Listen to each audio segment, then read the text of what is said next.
Hello दोस्तों, आपका हमारे YouTube channel RSM classes YT पर स्वागत और अभिनंदन है।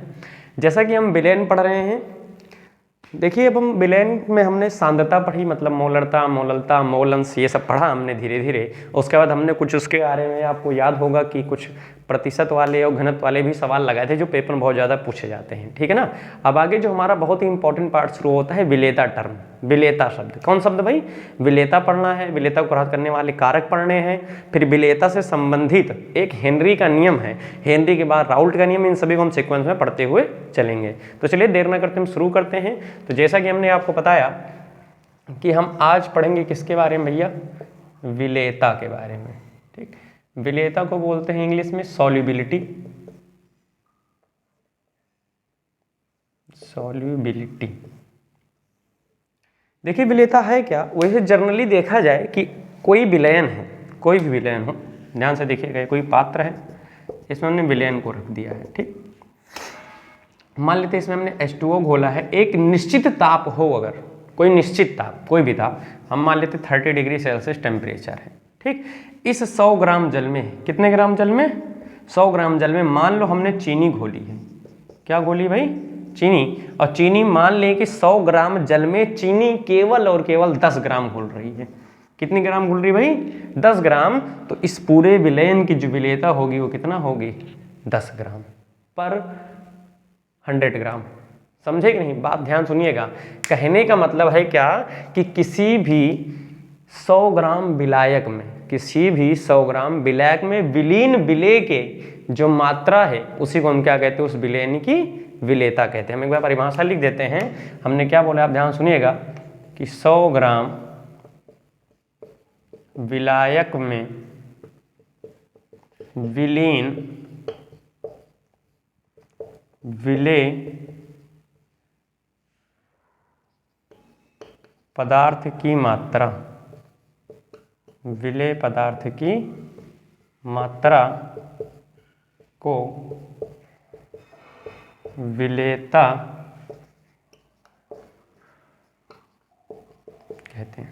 क्या पता है भाई? 100 ग्राम विलायक में विलीन विलेय पदार्थ की जो मात्रा है वही क्या कहलाएगी? उसकी विलेयता के लिए। हाँ, एक बात हमने यहाँ बताना भूल गया आपको कि 100 ग्राम विलायक जो हो निश्चित ताप पर, किस पर होगी ये घटना?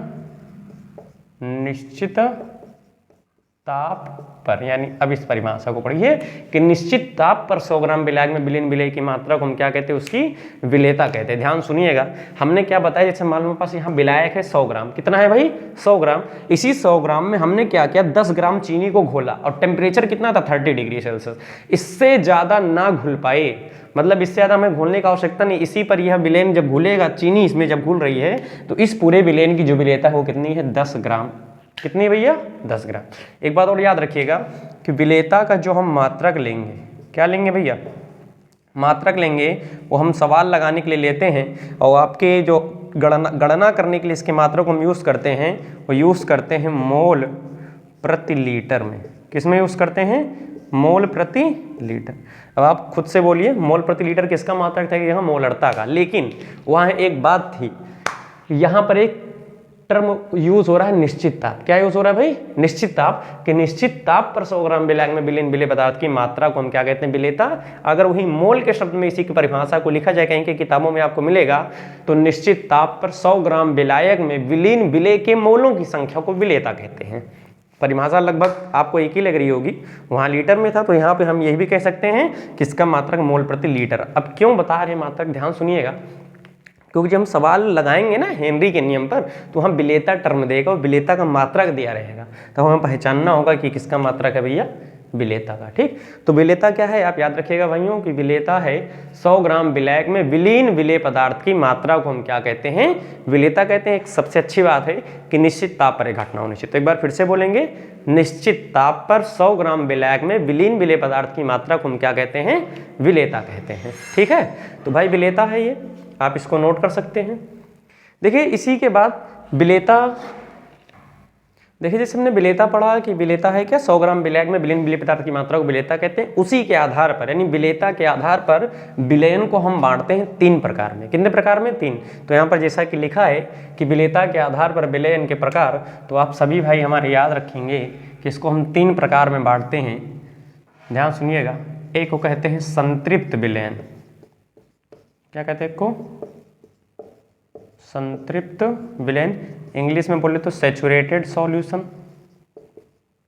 सैचुरेटेड सॉल्यूशन समझ रहे हैं, लिख लेंगे, है कि नहीं। दूसरा जो हमारा है वो है असंतृप्त विलयन। असंतृप्त विलयन, इसको इंग्लिश में बोले भैया अनसैचुरेटेड। अनसैचुरेटेड। तीसरा है हमारा अति संतृप्त विलयन। कौन सा विलयन? अति संतृप्त विलयन।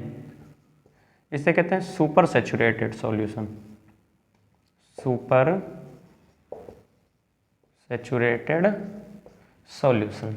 तो हम क्या बता रहे हैं कि विलेयता के आधार पर भी हम विलयन को 3 भागों में बांटते हैं। कौन कौन से भैया? संतृप्त विलयन, असंतृप्त और अति संतृप्त। हाँ, ये थोड़ा इंपॉर्टेंट है, पेपर में इससे क्वेश्चन आ चुका है कि संतृप्त विलयन किसे कहते हैं, असंतृप्त किसे कहते हैं और अति संतृप्त। एनसीईआरटी में जब आप थोड़ा विलेयता पढ़ेंगे, विलेयता के नीचे उन्हीं वाक्यों के बीच में लिखा है, जो कहानी जैसा लिखा नहीं है उसी में आपको मिलेगा। थोड़ा आप ध्यान से पढ़ेंगे तो आपको मिल जाएगा, ठीक है ना। तो देखिए हम बात कर रहे हैं किसकी? संतृप्त विलयन क्या है, असंतृप्त विलयन क्या है और अति संतृप्त विलयन क्या है। देखिए इन सबकी परिभाषा हम किसके आधार पर देंगे, आप ये ध्यान रखिएगा, विलेयता के आधार पर। किसके आधार पर? विलेयता। तो ध्यान सुनिएगा, जैसे हमारे पास कोई विलयन है, इसकी मात्रा हम ले लेते हैं कितना? 100 ग्राम। ये पास मान लीजिए H2O विलायक है, ठीक है। इसका हम टेम्परेचर ले रहे हैं 30 डिग्री सेल्सियस, इतना निश्चित ताप है। इस पर हम कुछ घोल रहे हैं, मान लेते हैं इसमें हमने घोल दिया है नमक। क्या घोल दिया भाई? नमक। और नमक मान लेते हैं कि इसमें केवल और केवल 11 ग्राम घुल पाता है। कितना ग्राम घुल पाता है? 11 ग्राम। ध्यान समझिएगा हमारी बात। हमने क्या बताया कि 100 ग्राम पास जल है यानी विलायक है, उसमें 30 डिग्री सेल्सियस निश्चित ताप पर नमक 11 ग्राम घुल रहा है। अब 11 से ज़्यादा नहीं घुल पाएगा, सबसे बड़ी बात। तो कहा जाता है निश्चित ताप पर वह विलयन, किसी निश्चित ताप पर वह विलयन जिसके 100 ग्राम विलायक में विलेय की अधिक मात्रा ना घोली जा सके, उसे हम क्या कहते हैं? संतृप्त विलयन। साधारण भाषा में हम बताएं, साधारण भाषा में हम ये बताएंगे कि ऐसा विलयन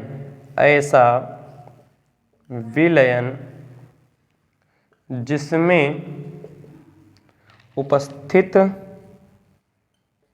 विलेय पदार्थ की मात्रा, विलेय पदार्थ की मात्रा उसकी विलेयता के बराबर हो, उसकी विलेयता के क्या हो?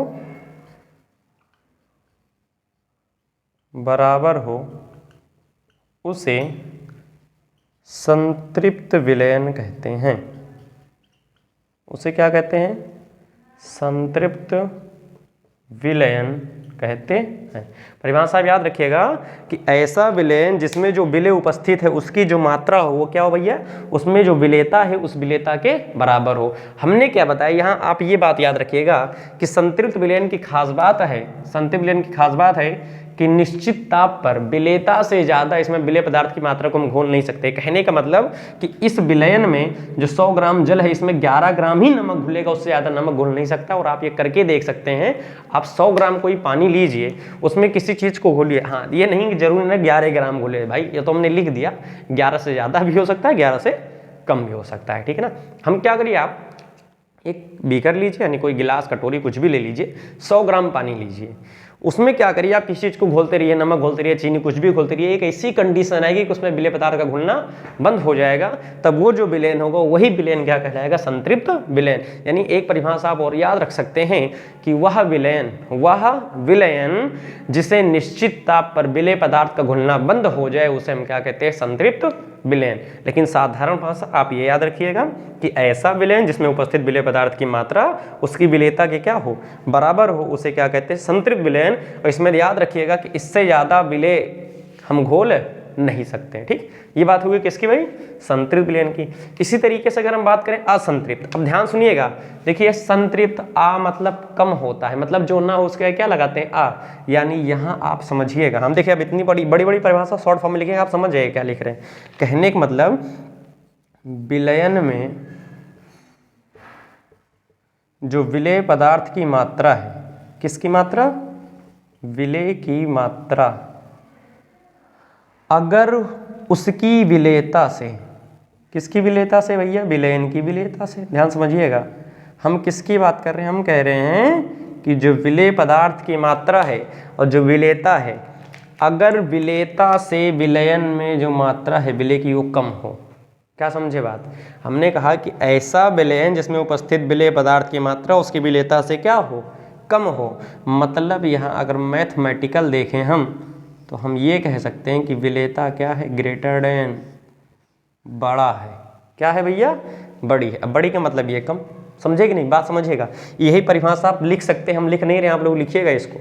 असंतुलित विलयन क्या कहते हैं? ऐसा विलयन जिसमें उपस्थित विलेय पदार्थ की मात्रा क्या हो? उसकी विलेयता से कम हो। उसकी विलेयता से क्या हो? कम हो। या फिर आप यहाँ समझ लीजिए कि ऐसा विलयन जिसमें उपस्थित विलेय पदार्थ की मात्रा उसकी विलेयता से क्या हो? कम हो, उसे हम क्या कहते हैं? असंतृप्त विलयन। क्या कहते हैं उसे?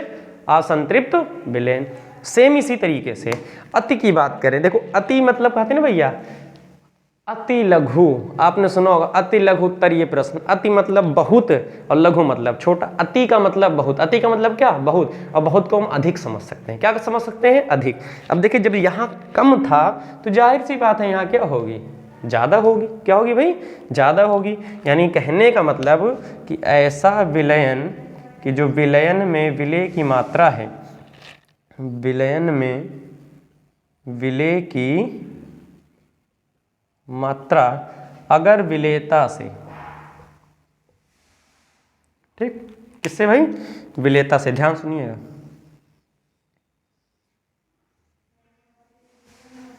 अगर मात्रा विलेयता से ज्यादा हो, किसकी मात्रा?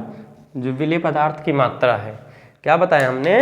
कि विलयन में जो विलेय की मात्रा है अगर उसकी विलेयता से क्या हो? ज्यादा हो, तो उस विलयन को हम क्या कहते हैं? अतिसंतृप्त विलयन। कहने का मतलब देखिए, ज्यादा और कम का मतलब क्या है कि जैसे यहाँ हम केवल और केवल 11 ग्राम ही घोल पा रहे हैं, लेकिन यहाँ क्या है? इससे 11 से कम ही घुलेगा। यानी अगर इसी को हम कहें तो यहाँ केवल और केवल 9 ग्राम से ज़्यादा हम नहीं घोल सकते हैं। अगर इसी की बात करें तो जाहिर सी बात है हम मान लीजिए 12 ग्राम घोल देंगे, यानी इससे ज़्यादा। समझ रहे हैं कि नहीं बात? कहने का मतलब कि वह विलयन जिसमें विलेय पदार्थ को उसकी विलेयता से ज़्यादा घोला जा सके वो अतिसंतृप्त, और वह विलयन जिसमें विलेय पदार्थ को उसकी विलेयता से कम घोला जा सके वो कैसा विलयन? असंतृप्त। लेकिन आप ऐसे याद रखिएगा, क्या भैया? ऐसा विलयन जिसमें उपस्थित विलेय पदार्थ की मात्रा उसकी विलेयता के क्या हो? बराबर, उसे संतृप्त। और ऐसा विलयन जिसमें विलेय पदार्थ की मात्रा उसकी विलेयता से क्या हो? कम, उसे असंतृप्त। और अति संतृप्त क्या? ऐसा विलयन जिसमें विलेय पदार्थ की मात्रा उसकी विलेयता से क्या हो? अधिक हो, उसे क्या कहते हैं? अति संतृप्त विलयन कहते हैं। इस प्रकार से हमने विलेयता के आधार पर विलयन को कितने भाग बांटते हैं भैया?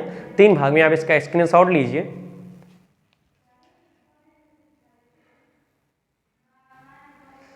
तो देखिए भाई, हम बात कर रहे थे विलेयता के आधार पर हमने विलयन बांटे कितने भाग में? 3 भाग में। एक संतृप्त, एक असंतृप्त और एक अतिसंतृप्त। अब सुनिए, इसके बाद जो हमारी एनसीईआरटी बुक कहती है वो कहती क्या है?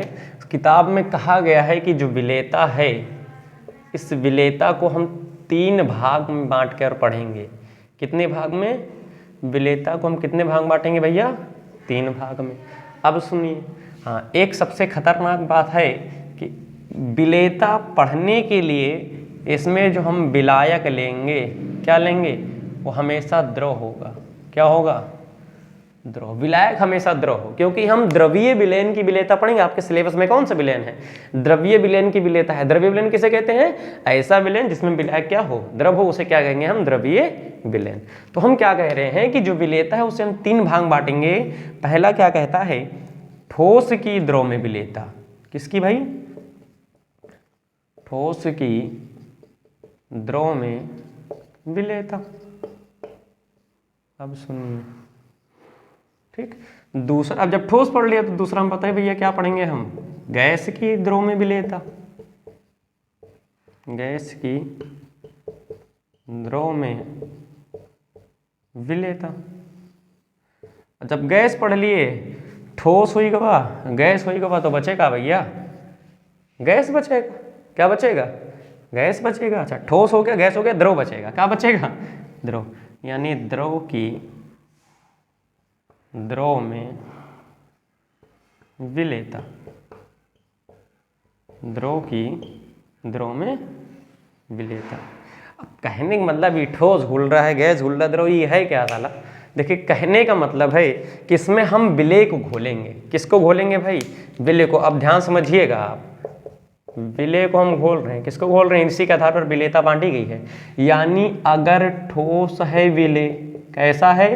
यानी विलेय पदार्थ ठोस में हो। अब इसका कहने का मतलब ठोस, यानी विलेय कैसा हो? ठोस हो, और जबकि विलायक कैसा हो? हमारा द्रव हो। तब इस विलेयता को हम क्या कहते हैं? ठोस की द्रव में विलेयता। इसी तरीके से इसको देखिए भाई कि यहाँ पर जो विलेय है, यहाँ पर विलेय किस में होगा? गैस में। किस में होगा? गैस में। और यहाँ पर जो विलायक होगा, विलायक तो जाहिर सी बात है किस में होगा भाई? सभी को पता है, द्रव में होगा। किस में होगा? द्रव में। इसी तरीके से द्रव की द्रव में विलेयता की बात करेंगे तो इसमें जो विलेय होगा मित्रों वो किस में होगा? द्रव में। और यहाँ जो विलायक होगा वो तो ऑलरेडी किस में होगा? द्रव में ही होगा। किस में होगा? द्रव में। तो इसी तरीके से हमने विलेयता को 3 भाग बांटा। किसके आधार पर? विलेय की प्रकृति के आधार पर। किसके आधार पर? विलेय की, यानी अगर विलेय ठोस है तो वो ठोस की द्रव में विलेयता, अगर विलेय किस अवस्था में है? गैस अवस्था में है तो गैस की द्रव में विलेयता, अगर विलेय हमारा किस अवस्था में है? द्रव अवस्था में है तो द्रव की द्रव में विलेयता। अब देखिए जैसे कहने का मतलब ये क्या है, ठोस की द्रव में विलेयता का मतलब क्या है? जैसे आप लोगों ने गर्मी के सीजन चल ही रहा है भाई, तो जूस वूस पिए तो होइए करो, और जूस नहीं तो नमक पानी तो पीते हुई हो, है कि नहीं? तो नमक किस अवस्था में होता है? ठोस में होता है। किस में होता है? ठोस में। अगर ये पानी है, ये क्या है? पानी है। पानी बोले तो भैया H2। अब H2 किस अवस्था में होता है? सभी मित्रों को पता है, किस में होता है भाई? द्रव में। अगर इसमें हम नमक घोलें, क्या घोलें? नमक। और नमक क्या है? ये विलायक है तो नमक क्या है? विलेय। और नमक किस अवस्था में होता है? ठोस में। तो ये जो विलेयता है वो किसके अंतर्गत आएगी? ठोस की द्रव में विलेयता। तो अगर आपसे कोई पूछे ठोस की द्रव में विलेयता क्या है, तो आप बताएंगे कि अगर विलायक द्रव अवस्था में हो और उसमें जो हम विलेय घोल रहे हैं वो किस में हो? ठोस में हो, तो उसे कौन सी विलेयता कहते हैं? ठोस की द्रव में विलेयता। दिन में पियो नींबू पानी नमक, और रात का पियो का 70 वाली। का पियो? 70 वाली। अब 70 वाली कहने का मतलब हमारे भाई गांव वाले तो जानते ही होंगे, शहर वाले कंपनी वाली पीते होंगे, है कि नहीं भाई? Black Dog, Tuborg, Kingfisher, Bacardi. कुछ ने कहा तो कि गुरु जी का दरुया के बारे में कैसे पता है? भाई पीते उते नहीं हो, बस सुनते सुनते आ गया, है कि नहीं?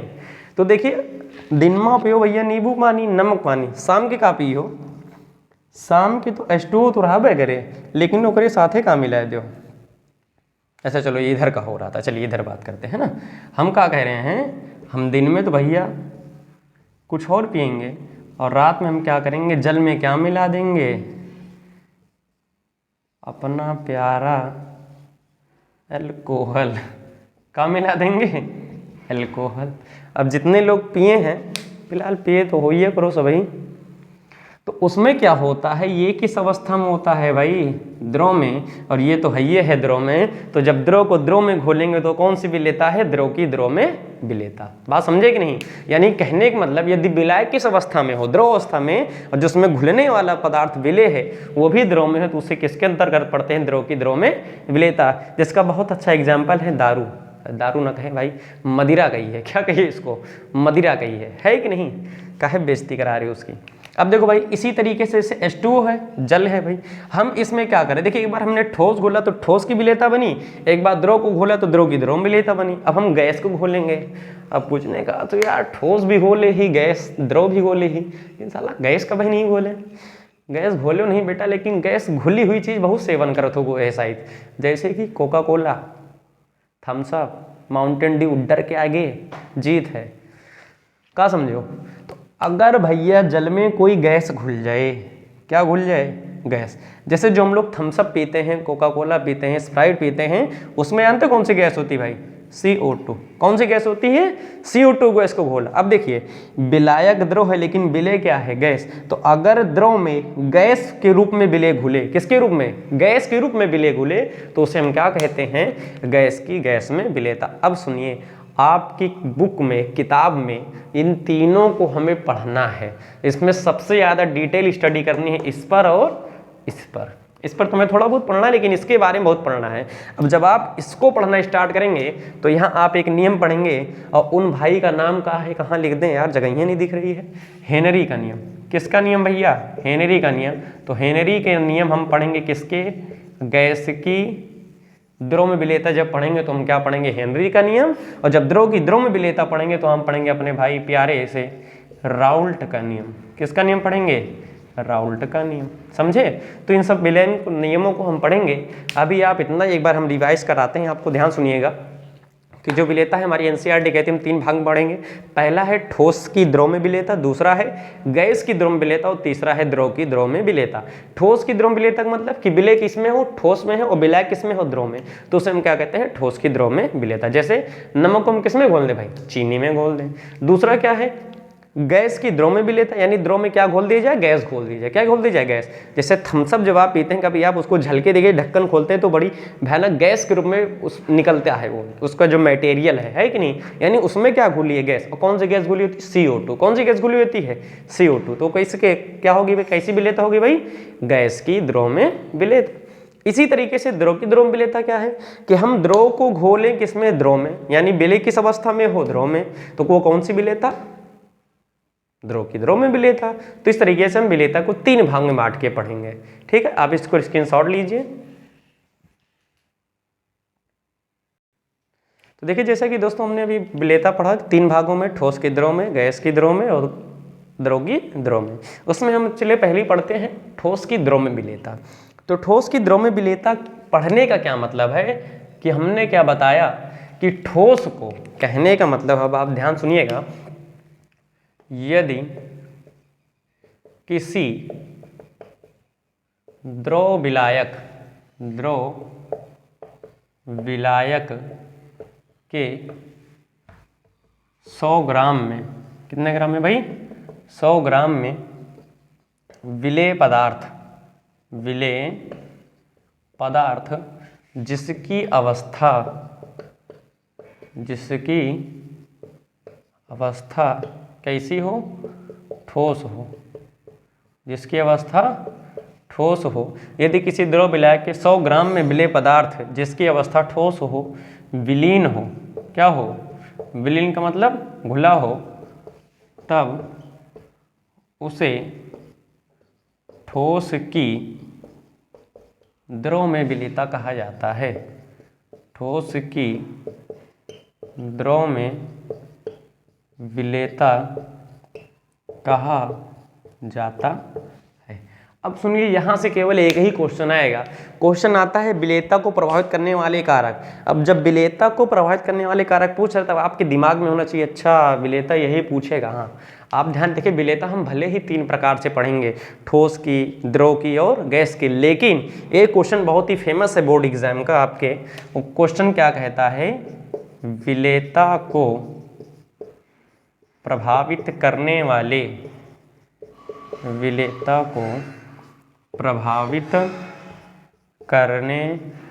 वाले कारक। क्या क्वेश्चन आता है भाई? विलेयता को प्रभावित करने वाले कारक। और बहुत बार बोर्ड एग्जाम में अच्छे का इंपॉर्टेंट है, तो इसका मतलब आप इसी पर पढ़ेंगे। समझ रहे हैं कि नहीं बात? हमारी बात समझिएगा कि हम ठोस की विलेयता किसमें पढ़ेंगे? द्रव में पढ़ेंगे। ठोस की विलेयता किसमें पढ़ेंगे?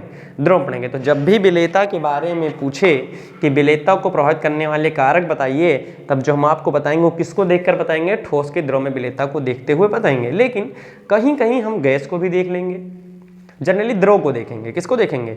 द्रव को देखेंगे, और द्रव और ठोस को लेकर पढ़ेंगे। द्रव और ठोस को लेकर पढ़ेंगे, ये वाली हेडिंग। ठीक, तो चलिए वो सब बात छोड़िए, हम बात आते हैं अपने विलेयता को प्रभावित करने वाले कारक के बारे में कि विलेयता को कौन कौन से कारक प्रभावित करते हैं। ध्यान से सुनिएगा। सबसे पहला जो कारक इसको प्रभावित करता है, उस कारक के बारे में आप जानिएगा। विलेयता डिपेंड किस पर करती है? वो डिपेंड करती है विलेय तथा विलायक की प्रकृति पर। विलेय तथा विलायक की किस पर भाई? प्रकृति पर।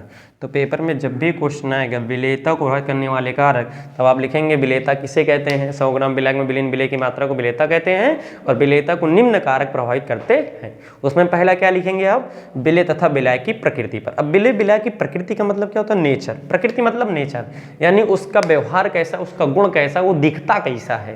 प्रकृति का मतलब होता है मेन उसका गुण। अब सुनिए, तो भैया आप ध्यान से सुनिएगा कि विलेय और विलायक कोई भी पदार्थ है संसार में, उन्हें मुख्य रूप से दो भागों में बांटा जाता है, एक ध्रुवीय और एक अध्रुवीय। विलायक को, किसको भाई, विलायक को। तो विलायक दो प्रकार से हो सकता है, विलेय भी होता है। कितने प्रकार का भैया, दो। एक होता है ध्रुवीय और एक होता है अध्रुवीय। अब ध्रुवीय और अध्रुवीय पहचानेंगे कैसे कि ध्रुव क्या है और अध्रुवीय क्या है, ध्रुवीय क्या है और अध्रुवीय। तो ध्यान सुनिएगा, ऐसा विलायक जो आयनित हो, जो आयन में टूटे, किसमें भैया, आयन में टूटे, उसे क्या कहेंगे, ध्रुवीय। और जो आयन में न टूटे उसे क्या कहेंगे हम, अध्रुवीय। जो आयन में न टूटे, जैसे अगर हम जल की बात करें, जल बहुत फेमस चीज़ है। जल कैसे होता है, H2O। अब H2O की स्ट्रक्चर आप अगर पढ़ें पिछली कक्षाओं में 11th में तो बहुत अच्छी बात है, नहीं पढ़ें तो और अच्छी बात है। ज़्यादा पढ़ लिख के का हुई, कौन सा अकबर पढ़ा था, इतना बड़ा राजा था, है कि नहीं भैया। तो का बोर्ड एग्जाम देके पढ़े पढ़े तो का देश नहीं संभालेगा। देश संभालने के लिए तो अनपढ़ होना पड़ेगा। देखिए भाई, आपने पढ़ा है कि ऑक्सीजन की जो विद्युत ऋणात्मकता होती है वो ज़्यादा होती है। तो वो करता क्या है, जो इसके साझे के इलेक्ट्रॉन है हाइड्रोजन के, वो अपनी ओर क्या करता है, इनको आकर्षित कर लेता है। अपनी ओर क्या करता है, आकर्षित। और जो अपनी ओर आकर्षित कर रहा है तो इस पर आंशिक रूप से ऋणावेश आ जाता है, और इनसे खींचा है तो इन पर आंशिक रूप से क्या आ जाता है, धनावेश, और इस पर भी आंशिक रूप से क्या आता है, धनावेश। तो ये कैसा विलायक हो गया भाई हमारा, ध्रुवीय। कैसा हो गया, ध्रुवीय, क्योंकि ये अपने आयनों में, आयन में टूट रहा है, आयन दिखा रहा है, इसलिए क्या है, ध्रुवीय। अगर आपसे कोई कहे ग्लूकोज बताओ मित्रों, क्या बताओ भैया, ग्लूकोज। अब ग्लूकोज का सूत्र आप सभी भाई हमारे जानते होंगे, C6H12O6। अब कोई इसमें हो अगर भैया वो तोड़ दे इसको आयन में, भाई बहुत बड़ी बात है। क्या है भैया, बहुत बड़ी बात है। ये अपने आयन में टूटता नहीं है, इसलिए ग्लूकोज कैसा विलायक कहा जाता है, अध्रुवीय। कैसा भैया, अध्रुवीय। बेंजीन भी इसी में आता है, नेफ्थलीन भी इसी में आता है। कौन कौन, दो नाम बोले हमने। तो भैया ध्रुवीय में क्या क्या आपको याद रखना है, जल, और जल में जो जर्नली घुल जाएंगे उनको। कहने का मतलब क्या है, आप याद रखिएगा, H2O हो गया, NaCl हो गया, KCl हो गया, HCl हो गया, H2SO4 हो गया, ठीक, HNO3 हो गया। ये सब कैसा विलायक है, और आप कहना चाहें तो NH4OH हो गया। ये सब कैसे हैं भैया, हमारे ध्रुवीय हैं। कैसे हैं, ध्रुवीय। जबकि अध्रुवीय की अगर हम बात करें तो हमने क्या क्या बोला, आप याद रखिएगा, ग्लूकोज हो गया, यूरिया हो गया, ठीक, बेंजीन हो गया, नेफ्थलीन हो गया, नेफ्थलीन हो गया, ठीक। ये सब कैसे हमारे अध्रुवीय, कैसे हैं भाई, अध्रुवीय। तो ध्रुवीय और अध्रुवीय आप आसानी से पहचान पाएंगे कि नहीं, कि ध्रुवीय किसे कहते हैं और अध्रुवीय किसे कहते हैं। ध्रुवीय किसे कहेंगे, जो अपने आयन को दिखाएगा, अपने आयन में टूटेगा वो ध्रुवीय विलायक, और जो अपने आयन में नहीं टूटेगा वो कैसा विलायक, अध्रुवीय, जैसा कि हमने आपको दिखाया। अब सुनिए कि इतना तो हमने सिर्फ ध्रुवीय और अध्रुवीय के बारे में। अब इसको लिखना कैसे, आप चाहेंगे तो लिखेंगे कि विलेय तथा विलायक की प्रकृति पर कैसे आप बताएंगे कि विलायक दो प्रकार के होते हैं, ध्रुवीय और अध्रुवीय। ध्रुवीय किसे कहते हैं, जो अपने आयन में टूटते हैं, जैसे कि जल हो गया, NaCl, KCl, वे सब ध्रुवीय विलायक है। जबकि कुछ ऐसे होते हैं जो अपने आयन में नहीं टूटते हैं, जैसे कि ग्लूकोज, यूरिया, फ्रक्टोज, सुक्रोज, और भी बाकी जो हमने लिखा बेंजीन, नेफ्थलीन, ये सब कैसे विलायक हैं, अध्रुवीय। तो इनके लिए एक थ्योरी बहुत ही प्रचलित है, आप ध्यान सुनिएगा। हम आपको बताना चाहते हैं कि दो प्रकार से एक थ्योरी है, एक ही प्रकार से थ्योरी है। थ्योरी कहती क्या है, थ्योरी कहती है कि समान समान को घोलता है। बात समझिएगा, बहुत ही गहरी बात है। क्या भाई, समान समान को घोलता है, इसी से रिलेटेड है। समान समान को घोलता है। जैसे भाई आप लोगों की जो मित्रता होती है, जैसे आप हैं वैसे ही आपका मित्र होगा। अब क्या मतलब नहीं कि जैसे तू गोरा हो तो हर मित्र गोरा हो, जरूरी नहीं है कि तू काला हो तो तुम्हारा मित्र काला हो, ऐसा नहीं है। मतलब आपका और उसका गुण मिलेगा। जैसे तुम्हें गरियाना आता है तो वो गरियाना आता होगा, ठीक, तुमको नाचना आता है तो वो को नाचना आता होगा 90% केस में, तभी वो आपका एक अच्छा परम मित्र बनेगा। कैसा मित्र बनेगा? आप कभी ठेके पे जाइए, ठेके पे, वहाँ जो मित्रता होती है इतनी गहरी मित्रता होती है भाई। एक पीने वाला जो दूसरा पीने वाला जघन्य मित्र है, भले वो दूसरी कास्ट का, लेकिन जब वो अधिया लेते हैं ना तो दोनों एक ही गिलास मिला के पीते कि 2 रुपये के एक गिलास और न लेना पड़े। वो है मित्रता। कहने का मतलब कि जब दोनों के गुण मिलेंगे तभी मित्रता होगी। हमारे एक भैया हैं, वो कहते हैं कि जब तक राशि न मिले तब तक मित्रता ना हो। अब राशि के मतलब ये नहीं कि जैसे कि मेष है तो अगले के मेष भी हो चाहिए। राशि का मतलब गुण, यानी गुण जब तक मिलेंगे नहीं तब तक मित्रता नहीं हो सकती है। वही चीज यहाँ भी अप्लाई होता है कि विलय विलायक में तभी सही से घुलेगा जब दोनों की प्रकृति का हो, सेम हो। बात समझिएगा कि अगर विलय है और विलायक है, ध्यान समझना, अगर विलय भी ध्रुवीय है और विलायक भी ध्रुवीय है, ठीक, या विलय अध्रुवीय है, चलिए एक ही कंडीशन दिखाते हैं। हम क्या कह रहे हैं कि अगर विलय भी ध्रुवीय है और विलायक भी ध्रुवीय है तो जो इनकी विलेयता होगी, इनकी क्या होगी, विलेयता होगी, वो क्या होगी, बढ़ जाएगी। क्या हो जाएगी भाई, बढ़ जाएगी। देखिए ये भी ध्रुवीय था और ये भी ध्रुवीय, वही चीज समान समान को घोलता है। यानी अगर एक तरीके हैं तो जल्दी घुल जाएंगे। समझ रहे हैं कि नहीं बात को? यानी कहने का मतलब पहला कंडीशन क्या कहती है कि अगर विलय भी ध्रुवीय और विलायक भी ध्रुवीय तब विलेयता बढ़ेगी। दूसरी कंडीशन इसी से ये कहती है कि अगर दोनों अध्रुवीय हैं तब भी भैया विलेयता बढ़ेगी। दूसरी क्या है कि अगर विलय की बात करें और किसकी बात करें, विलायक की, तो अगर विलय अध्रुवीय है, क्या है भाई, विलय अध्रुवीय है और विलायक भी अध्रुवीय है, तब इनको जब घोलेंगे हम आपस में तो इनकी जो विलेयता होगी, इनकी विलेयता वो क्या हो जाएगी, वो भी बढ़ेगी। समझ रहे हैं कि नहीं? देखो यहाँ दोनों ध्रुवीय थे तब भी विलेयता बढ़ी, यहाँ दोनों अध्रुवीय थे तब भी विलेयता बढ़ी। तीसरी कंडीशन क्या कहती है, तीसरी कहती है कि यदि विलय और विलायक दोनों में से कौनो एक ठो अलग हो, कौनो भी, समझ रहे हैं कि नहीं, चाहे विलय ध्रुवीय या अध्रुवीय हो, बात समझिएगा, चाहे ये ध्रुवीय हो, अगर ये ध्रुवीय है और अगर इसको हम अध्रुवीय ले लें और अगर इसको अध्रुवीय लें और इसको ध्रुवीय ले लें और इन दोनों को अगर हम घोल दें तो इनकी जो विलेयता होगी, ठीक, क्या होगी, इनकी जो विलेयता होगी हमारे भाइयों, इनकी विलेयता घट जाएगी। क्या हो जाएगी? क्यों? क्योंकि देखिए अगर ये ध्रुवीय है तो दोस्तों इस हमने क्या बताया कि अगर दोनों की प्रकृति समान है, यानी विलय भी ध्रुवीय और विलायक भी ध्रुवीय, तब विलेयता बढ़ जाएगी। अगर विलय अध्रुवीय और विलायक भी अध्रुवीय तब भी विलेयता बढ़ जाएगी। लेकिन अगर दोनों में से एक भी अलग हुआ, यानी ये ध्रुवीय ले लें अध्रुवीय, इसको ध्रुवीय ले लें, इसको अध्रुवीय ले लें, इसको ध्रुवीय, तब विलेयता क्या होगी, घट जाएगी। तो पहला प्रकृति पर किस पर डिपेंड करती है, विलेयता की, विलय तथा विलायक की प्रकृति पर। यानी विलय विलायक के अगर ध्रुवीय ध्रुवीय हैं दोनों या अध्रुवीय अध्रुवीय हैं तब विलेयता बढ़ेगी, अगर एक ध्रुवीय दूसरा अध्रुवीय तब विलेयता क्या हो जाएगी, घट जाएगी। इस तरीके से विलय और विलायक की प्रकृति पर हमारा जो विलेयता है वो डिपेंड करती है। दूसरा जो है हमारा ताप का प्रभाव है। किसका प्रभाव है? ताप का प्रभाव। तो देखिए जैसे हमने पहला भाई पढ़ा कि विलय विलायक की प्रकृति विलेयता कैसे प्रभावित करते हमने पढ़ा। दूसरा हमारा क्या है? ताप का प्रभाव। किसका प्रभाव है? ताप का। तो देखिए ताप का प्रभाव क्या पड़ता है, ताप का प्रभाव, है ना। देखिए जनरली जितनी भी विलायक या विलय हैं, विलयन हैं, अधिकांश विलयन की अगर हम ताप बढ़ाएंगे तो उनकी विलेयता बढ़ेगी। लेकिन इसकी भी कंडीशन है।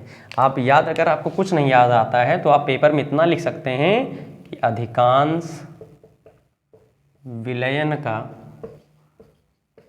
अधिकांश विलयन में ताप बढ़ाने पर, क्या करने पर भाई, ताप बढ़ाने पर विलेयता बढ़ती है। क्या होती है, विलेयता बढ़ती है। अब यहाँ एक शब्द लिख होता है भैया अधिकांश, यानी जनरली हर जगह नहीं होगा। हाँ तो सही बात है, हर जगह ये कंडीशन अप्लाई नहीं होगी। ये डिपेंड करेगा अपक्रिया पर। किस पर डिपेंड करेगा, अपक्रिया पर। अब ध्यान सुनिएगा, दो कंडीशन है। आपने ताप के आधार पर दो अपक्रियाएं पढ़ेंगे, कक्षा 10 में पढ़ा होगा, कक्षा 11 में भी पढ़ा होगा। उसका नाम था, आप पढ़े होंगे, ऊष्माक्षेपी और ऊष्माशोषी। अगर अभिक्रिया ऊष्माशोषी अपक्रिया है, कौन सी अपक्रिया है, ऊष्माशोषी अपक्रिया है, तब उसके लिए कंडीशन अलग होगी। अगर अपक्रिया ऊष्माक्षेपी अपक्रिया है, कैसी अपक्रिया है, ऊष्माक्षेपी अपक्रिया है, तब यह प्रोसेस अलग होगा। ध्यान से सुनिएगा। अगर ऊष्माशोषी अपक्रिया है, यानी विलेय और विलायक को मिलाकर विलयन बनाने के लिए हमें उसमें ऊष्मा को देना पड़े, बात समझिएगा। यानी हम क्या कह रहे हैं कि ऊष्माशोषी अपक्रिया, आप समझिएगा कि विलेय मिले और विलायक मिले, तब क्या बनता है, विलयन बनता है। तब क्या बनता है भाइयों, विलयन बनता है। लेकिन यहाँ एक बहुत ही बड़ा फैक्टर है जो हमें देना अति आवश्यक है, और उसे हम कहते हैं क्या, ऊष्मा। क्या कहते हैं, ऊष्मा। यानी विलेय विलायक को मिलाने पर अगर हमें ऊष्मा देनी पड़े तो इस अपक्रिया को हम क्या कहते हैं, ऊष्माशोषी अपक्रिया कहते हैं। और इसी का अपोजिट चलता है ऊष्माक्षेपी में। ऊष्माक्षेपी में क्या होता है कि विलेय और विलायक मिलेंगे और दोनों मिलने के बाद विलयन तो बनेगा ही भाई, क्या बनेगा, विलयन बनेगा, लेकिन इसके साथ ऊष्मा मुक्त होगी। क्या मुक्त होगी, ऊष्मा मुक्त होगी। तब इस क्रिया को हम क्या कहते हैं, ऊष्माक्षेपी अपक्रिया। यानी कहने का मतलब कि ऐसी अपक्रियाएं जिसमें ऊष्मा की आवश्यकता होती है और ऐसी अपक्रियाएं जिसमें ऊष्मा क्या होती है, निर्मुक्त होती है। तो जिसमें निर्मुक्त होगी उसे ऊष्माक्षेपी, और जिसमें अवशोषण होगा उसे ऊष्माशोषी। अब सुनिए, ये जो कंडीशन बता रहे हैं, ये एक बहुत ही प्यारे वैज्ञानिक हैं, और उन वैज्ञानिक का नाम है लाशातेलिए। क्या नाम है, लाशातेलिए के नियम से। किसके नियम से, लाशातेलिए के नियम से। ध्यान समझिएगा। अब लाशातेलिए ने क्या बताया था, आपने साम्यावस्था पढ़ी होगी। क्या पढ़ी होगी, साम्यावस्था। कि साम्यावस्था होती क्या है कि अगर विलेय अपक्रिया, अभिकारक और उत्पाद दोनों की अपक्रिया की दर अगर बराबर हो जाए तो हम क्या कहते हैं, साम्यावस्था। वो सब बातें अलग है, 11th की बात है। यहाँ नई चीज़ हम आपको बताते हैं कि लाशातेलिए नियम वही है, बस इसको थोड़ा हम अपने अनुसार इसको चेंज करते हैं। चेंज क्या करते हैं, ध्यान समझिएगा कि अगर विलेय और विलायक है, अगर ऊष्मा बढ़ रही है, ऊष्मा क्या हो रही, परिवर्तन। देखो परिवर्तन की धरोहर बात समझिएगा कि अगर ऊष्मा ना होती तो परिवर्तन ना होता भाइयों। अगर ऊष्मा यहाँ हम दे रहे हैं तो जाहिर सी बात है यहाँ हम परिवर्तन कर रहे हैं, और जिधर परिवर्तन करेंगे, जिधर क्या करेंगे, परिवर्तन करेंगे, उसके विपरीत अपक्रिया प्रसारित होती है, यानी उसके विपरीत अपक्रिया संपन्न होगी। बात समझिएगा। कहने का मतलब ऊष्माशोषी अपक्रिया में अगर विलेय विलायक को हमें ऊष्मा देनी पड़ रही है, तब भैया जो विलयन बनने की दर बढ़ेगी, और जब विलयन बनने की दर बढ़ रही है यानी विलेय अधिक से अधिक विलायक में घुल रहा है, और जब विलेय घुल रहा है तो जाहिर सी बात है विलेयता क्या होगी, बढ़ जाएगी। यानी ऊष्माशोषी अपक्रिया के लिए जो विलेयता होती है वो क्या होती है, बढ़ जाती है। और क्यों बढ़ जाती है, क्योंकि इधर ऊष्मा बढ़ रही है, इधर ऊष्मा हम क्या कर रहे हैं, दे रहे हैं अपने पास से, तो भाई अपक्रिया विपरीत दिशा में विस्थापित होगी। किस दिशा में, विपरीत दिशा में। विपरीत दिशा में विस्थापित होने का मतलब कि विलेय और विलायक अधिक से मिलेंगे और अधिक से अधिक विलयन बनेगा, और जब अधिक से अधिक मिलकर विलयन बनाएंगे तो जाहिर सी बात है कि विलेयता क्या हो जाएगी, बढ़ जाएगी। इसी का अपोजिट यहाँ है।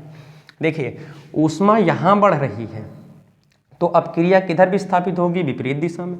किधर होगी, विपरीत दिशा में। यानी कहने का मतलब क्या है कि विलयन बनना चाहिए, विलेय विलायक को मिलाकर विलयन बनना चाहिए, लेकिन यहाँ केस उल्टा होने लगता है। यहाँ साला विलयन ही टूटकर विलेय और विलायक बनने लगता है, और जब विलयन से विलेय और विलायक हट रहा है भाइयों, तो जाहिर सी बात है कि विलेयता क्या हो रही है, घट रही है। यानी ऊष्माक्षेपी अपक्रिया में जो विलेयता होती है, क्या होती है, विलेयता व विलेयता घट जाती है। अब ऊष्माक्षेपी अपक्रिया के लिए आप ध्यान सुनिएगा कि अगर जल में, किसमें, हम जल में अगर CaO यानी कैल्शियम ऑक्साइड और CaCO3 को हम घोलें तो ये अपक्रिया कौन सी अपक्रिया होती है? ऊष्माक्षेपी अपक्रिया। जैसे ऐसा अगर इतना नहीं समझ में आ रहा है, साधारण भाषा में जानिए, कभो घरे कभो बेटा चूना से पोताई भय हुए घरे।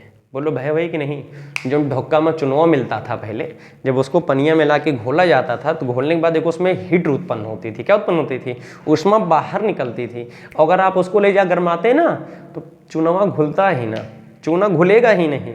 तो वहाँ आप समझिएगा कौन सी अपक्रिया? ऊष्माक्षेपी अपक्रिया।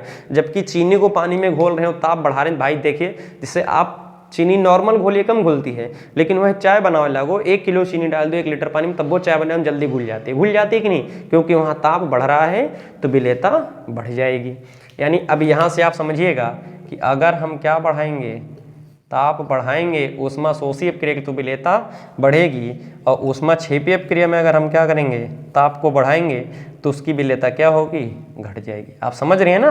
अगर आपको लिखना हो तो कैसे लिखेंगे? आप हम बता दे रहे हैं कि जब भी आए, दूसरा हेडिंग क्या था हमारा? ताप। पहले हमने पढ़ा विलय विलायक की प्रकृति, दूसरा क्या है? ताप का प्रभाव। तो आप ध्यान रखिएगा, लिखिएगा कि अधिकांश विलयन या अधिकांश अपक्रियाओं की ताप बढ़ाने पर विलेयता क्या होती है? बढ़ती है। किंतु लाशत-तेली के नियम के अनुसार यह होता है, यदि अपक्रिया कैसी ऊष्माशोषी है तो ताप बढ़ाने पर उसकी विलेयता बढ़ती है। क्यों? क्योंकि उसमें जो साम्य है वो विपरीत दिशा में विस्थापित होता है।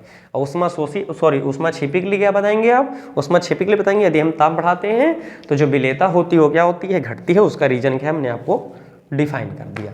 ठीक है ना? देखिए इसके बाद जो हमारा तीसरा प्रकार है, इसको आप स्क्रीनशॉट लीजिए, नोट करिए। तो देखिए हमने 2 पढ़ा, तीसरा क्या है हमारा? दाब का प्रभाव। तीसरा क्या भाई? दाब का प्रभाव। तो आप ध्यान सुनिएगा, हम एक लाइन लिख देने बस, वही आपके लिए बहुत काफ़ी है। देखिए क्या है कि ठोसों की द्रव में विलेयता पर दाब का सार्थक प्रभाव नहीं पड़ता है। सार्थक प्रभाव नहीं पड़ता है। अब क्यों नहीं पड़ता? आप ध्यान सुनिएगा। क्योंकि ठोस व द्रव, ध्यान सुनिएगा, ठोस व द्रव दोनों ही असंपीड्य है। अब असंपीड्य का मतलब क्या होता है कि अगर हम दाब बढ़ाएं उनकी संरचना में कोई परिवर्तन ना हो। अब जैसे ये मार्कर, अब दाब का मतलब अपन जबरदस्ती नहीं करना है कि ससुर हम दबा ही देंगे, लाइन पिलास वाला दबा दें तो एक तो आकार बिगड़ ही जाएगा। मतलब नॉर्मली अगर हम वायुमंडलीय दाब या इसके ऊपर हम किसी अणु का दाब लगाएं, अगर दाब लगाएंगे तो इसमें कोई परिवर्तन नहीं आएगा, ठोस हो गया। इस तरीके से जल है, जल में भी आप दाब बढ़ाए कोई ज़्यादा प्रभाव नहीं पड़ता है। इस वजह से दाब बढ़ाने पर इसकी विलेयता पर कोई प्रभाव नहीं पड़ता है। ठीक है ना? तीसरा। चौथा क्या है भाई? चौथा है समायनन का प्रभाव। समायनन का प्रभाव। अब समायनन क्या होता है? ध्यान सुनिएगा।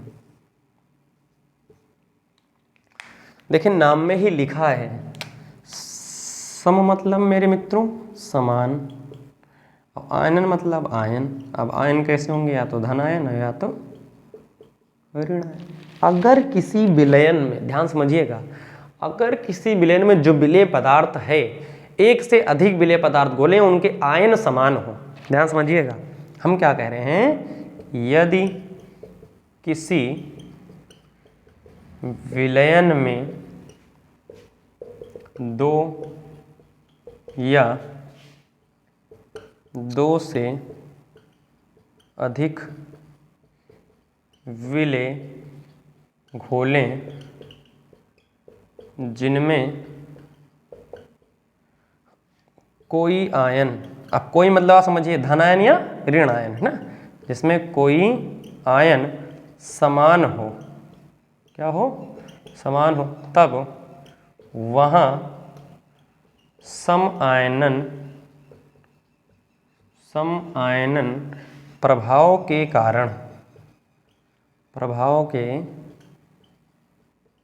कारण विलेयता घट जाती है। क्या हो जाती है, विलेयता घट जाती है। अब इतना लिख दिए हिंदी में, इतना लंबा चौड़ा, इसको समझते हैं हम क्या कहें। देखिए ध्यान से, देखिएगा जैसे हमने क्या किया, हमारे पास कोई है विलयन, ठीक, ये विलायक है, पानी भरती हैं, इसमें हम कोई चीज़ घोलते हैं, ध्यान समझना। इसमें ना 2 विलायक घोल देते हैं। एक हमने घोल दिया मेरे भाइयों NaCl, और एक घोल दे इसी में KCl, ठीक, ध्यान समझिएगा बहुत ध्यान से। देखिए NaCl हमारा बहुत प्यार से टूटता है मेरे मित्रों, किसमें, Na+ और Cl-। अब KCl भी बहुत आराम से टूटता है, किसमें टूटता है, K+ और Cl-। अब यहाँ एक खास बात देखिए, Cl- और Cl- दोनों में उपस्थित है कि नहीं। अब जो दोनों आयन समान हैं, तो जब दोनों आयन समान हैं, ये एक दूसरे को क्या करते हैं, प्रतिकर्षित कर देते हैं, इस वजह से यहाँ की विलेयता घट जाती है। यानी इसमें ये इसके घुलने का विरोध करेगा और ये इसके घुलने का विरोध करेगा, है ना, समान आयन। और आप लोगों ने पढ़ा होगा फिजिक्स में कि अगर धनावेश है धनावेश तो दोनों के बीच प्रतिकर्षण बल, अगर ऋणावेश ऋणावेश तब भी प्रतिकर्षण बल। तो वही चीज़ यहाँ अप्लाई होता है कि अगर किसी विलयन में समान आयन उपस्थित हो जाए तो वहाँ समायनन प्रभाव होता है, और समायनन प्रभाव एक आयन से दूसरे आयन के बीच लगाया गया प्रतिकर्षण बल, तो उनको घुलने से क्या करता है, रोकता है। इस तरीके से इस विलयन की जो विलेयता है वो घट जाती है, ठीक है ना। तो देखिए इस तरीके से हमने क्या क्या पढ़ा, विलयन पढ़ा, सॉरी विलयन कह रहे हैं, विलेयता पढ़ा, विलेयता के प्रकार पढ़े, विलेयता के द्वारा विलयन के प्रकार पढ़े, है ना। तो इस हमारा विलेयता का प्रभाव यही इतना खत्म होता है। इसके बाद गैस की द्रव में विलेयता को हम पढ़ेंगे, इसमें हेनरी का नियम है, उसको हम अगली वीडियो में पढ़ेंगे।